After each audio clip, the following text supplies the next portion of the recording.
Porque nada es imposible para Dios. La gracia del Señor con todos ustedes, queridos hermanos. Bienvenidos al Santo Evangelio para este día. Recibamos la palabra de Dios con gozo, con mucha motivación. Es Dios quien hoy toca a la puerta de mi corazón y me quiere hablar. Viene a traerme una noticia que es maravillosa y es la que estoy necesitando para este día. Abramos el oído del alma, del corazón, por medio del Espíritu Santo para recibir el Evangelio. En el nombre del Padre, y del Hijo, y del Espíritu Santo. Amén. Oh Espíritu Santo, amor del Padre y del Hijo, inspírame siempre lo que debo pensar, lo que debo decir, cómo debo decirlo, lo que debo callar, cómo debo actuar, lo que debo hacer para gloria de Dios, bien de las almas y mi propia santificación. Espíritu Santo, dame agudeza para entender, capacidad para retener, método y facultad para aprender, sutileza para interpretar, gracia y eficacia para hablar. Dame acierto al empezar, dirección al progresar y perfección al acabar. Amén. Espíritu Santo, regálanos el don de ciencia, don de consejo, don de fortaleza, don de inteligencia, don de piedad, don de sabiduría y santo temor de Dios. Amén. Al Salmo nos unimos respondiendo: qué deseables son tus moradas, Señor del universo. Mi alma se consume y anhela los atrios del Señor. Mi corazón y mi carne retozan por el Dios vivo. Qué deseables son tus moradas, Señor del universo.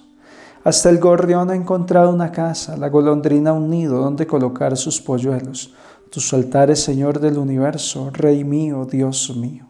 Qué deseables son tus moradas, Señor del universo. Dichosos los que viven en tu casa, alabándote siempre. Fíjate, oh Dios, escudo nuestro, mira el rostro de tu ungido. Qué deseables son tus moradas, Señor del universo. Más vale un día en tus atrios que 1000 en mi casa. Prefiero el umbral de la casa de Dios a vivir con los malvados. Qué deseables son tus moradas, Señor del universo. Es el Salmo 83. Una frase muy célebre que resuena constantemente de este salmo es: más vale un día en tu casa que 1000 fuera de ella. Y respondíamos: qué deseables son tus moradas, Señor del universo. Pero realmente es para mí deseable la morada de Dios. Es realmente para mí atractiva la casa de Dios. Porque a veces no es tan así. A veces me cuesta recogerme en oración. A veces me cuesta ir a la Eucaristía. Me cuesta sentarme a leer el Evangelio o a meditar o a visitar el Santísimo. Pues la obra que el Espíritu Santo está haciendo en nosotros es justamente esa, sembrando en nuestro corazón, en nuestra mente, un deseo ardiente por las cosas de Dios. El don que se ha de desarrollar para ser fuertes en este deseo, en este anhelo de vivir en la casa de Dios, se llama el don de piedad. El don que nos hace gustar de las cosas de Dios como el manjar más sustancioso y maravilloso. El don que nos hace ser orantes, contemplativos, adoradores. El don que nos lleva a estar en el lugar donde Dios quiere que estemos, en su casa, en su presencia. Allí Dios nos quiere. Por eso dice a los discípulos: he aquí que me voy, pero cuando yo les prepare morada, vendré por cada uno y lo llevaré. Es que hay muchas moradas, muchas estancias en la casa de Dios. En la casa de Dios hay un lugar para ti y para mí. El mismo salmista va a decir que hasta la golondrina ha encontrado un nido donde colocar sus polluelos en la casa de Dios. Esto es muy bonito, porque la casa de Dios, que imaginemos, si uno aquí en esta tierra ve gente rica o de mucho gusto, que tienen unas mansiones, unas casas que uno se queda abismado ante tanta belleza, tanto derroche. Si eso es la casa de un magnate, si eso es la casa de una persona que cuenta con buenos recursos económicos, piensa cómo será la casa de Dios. Yo me pregunto esto, ¿cómo será la morada de Dios, la casa de Dios? Esto tiene que ser algo fantástico. De hecho, el mismo libro del Apocalipsis describe un poco y dice que Jerusalén, la casa de Dios, es con calles de oro, mar de cristal. Si eso son las calles, si eso es el mar de esta casa de Dios, de esta morada de Dios, ¿cómo serán las habitaciones? ¿Cómo será el apartamentico que el Señor le tiene preparado a usted? Eso es algo maravilloso. Pero, así como la golondrina ha encontrado un lugar donde colocar sus polluelos dentro de la casa de Dios, tú tienes que buscar tu lugar. Constantemente le digo a los católicos, si eres el católico que apenas viene a la iglesia, escucha la Eucaristía y se va, pero no comulga, menos estar comprometido en un grupo parroquial, todavía no ha encontrado su lugar y cree que su lugar es venir ahí y una banquita donde siempre se sienta. Ese no es tu lugar. El lugar de un cristiano es donde produzca fruto. El lugar de un cristiano es donde evangelice, donde hable de Dios. El lugar de un cristiano es la casa de Dios. Pero un lugar donde en la casa de Dios yo pueda ser luz, yo pueda compartir el mensaje, pueda compartir la experiencia del amor de Dios en mi vida.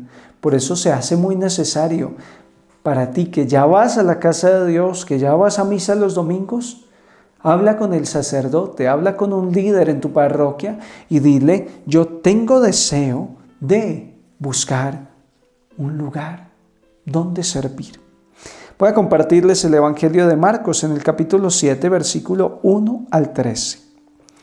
En aquel tiempo se reunieron junto a Jesús los fariseos y algunos escribas venidos de Jerusalén y vieron que algunos discípulos comían con manos impuras, es decir, sin lavarse las manos.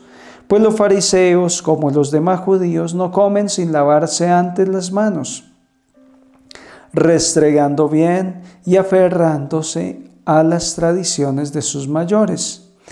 Y al volver de la plaza no comen sin lavarse antes, y se aferran a otras muchas tradiciones de lavar vasos, jarras y ollas.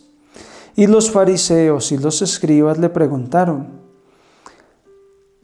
¿por qué no caminan tus discípulos según las tradiciones de los mayores y comen el pan con manos impuras? Él les contestó, bien profetizó Isaías de vosotros, hipócritas, como está escrito, este pueblo me honra con los labios, pero su corazón está lejos de mí. El culto que me da está vacío, porque la doctrina que enseñan son preceptos humanos. Dejáis a un lado el mandamiento de Dios para aferraros a tradiciones de hombres. Y añadió, anuláis el mandamiento de Dios para mantener vuestra tradición. Moisés dijo, honra a tu padre y a tu madre, y el que maldiga a su padre o a su madre es reo de muerte. Pero vosotros decís, si uno le dice al padre o a la madre, los bienes con que podría ayudarte, son corbán, es decir, ofrenda sagrada, ya no le permitís hacer nada por su padre o su madre, invalidando la palabra de Dios con esta tradición que os transmitís y hacéis otras muchas cosas semejantes. Palabra del Señor. Gloria a ti, Señor Jesús. Muchas veces el ser humano se afana por normativas legales, leyes de etiqueta, de buen comportamiento social, olvidando las leyes y normas más importantes de la existencia humana, la palabra de Dios. A veces que cómo debemos comer, cómo tomar los cubiertos, y las familias afanadas por enseñarle al niño y que desde muy pequeño empiece a hacer un curso de inglés y que aprenda muchas cosas y que muy buen comportamiento. Y al final de la vida, esta persona se puede dar cuenta que no le enseñaron lo más importante, el camino de Dios, las leyes y preceptos de Dios. Era lo que le parecía a los fariseos y a los escribas, que no se puede comer si no se ha lavado bien las manos y restregado bien con jabón, como si en esa época hubieran estado en la crisis de la pandemia del COVID-19, restregando bien y limpiando muy bien. Y dice Jesús que porque según esa ley, el que comía sin lavarse las manos se estaba contaminando espiritualmente. Pero dice Jesús, puras tonterías, porque ustedes viven de preceptos que han ido ustedes mismos inventando, preceptos humanos. Pero la palabra de Dios, que es verdadera y que no pasa, es así, discúlpenme la expresión, decimos acá en Colombia, se la pasan por la galleta. Y eso quiere decir, nos hacemos el de la vista gorda frente a la exigencia de la palabra de Dios. ¿Cuántas veces somos fariseos y escribas que vivimos del que dirán? Y en Navidad hay que vestir bien, hay que estrenar y hay que llevar a los hijos al mejor colegio de la ciudad, donde estén las mejores calificaciones y las mejores pruebas de estado. Pero nunca llevamos al hijo a la iglesia, no nos preocupamos de su primera comunión, de las cosas más importantes. Así nos podemos pasar nuestra vida, queridos hermanos, guardando leyes humanas, descuidando las divinas, que son las que nos darán sustento y vida eterna. Hoy meditemos, ¿a qué le tengo yo más prioridad? ¿A qué le doy más prioridad en la vida? ¿A las leyes de Dios o a las leyes del mundo? Las leyes del mundo me dicen que hay que estar a la moda, que hay que viajar, que hay que postear las fotos de los viajes para que todo el mundo se entere que yo estoy viajando fuera del país o a la costa, que yo estoy en un hotel 5 estrellas. Esas son las leyes del mundo. Y las leyes de Dios dicen que tu mano derecha no sepa lo que hace tu izquierda. Usted disimuladito, usted bien humilde, usted bien tranquilo, no aparente nada. Usted es hijo de Dios, pero no tiene que aparentar. Son leyes muy diferentes. ¿Cuáles te preocupan a ti? ¿Cuáles te afanan? Porque Jesús hoy le dio tremendo bofetada a los escribas y fariseos. Les dijo, hipócritas, ustedes se afanan por leyes que ustedes mismos establecieron y olvidan las leyes divinas. Cuidado, queridos hermanos, con que estamos siguiendo nuestros reglamentos internos, personales, nuestras normas de hogar, nuestras normas familiares, pero las de Dios, no hay confesión, no hay misa los domingos.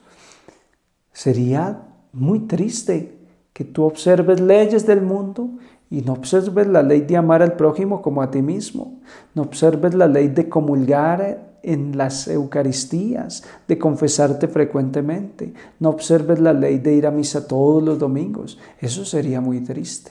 El que tenga oídos para oír, que oiga, dice la palabra de Dios.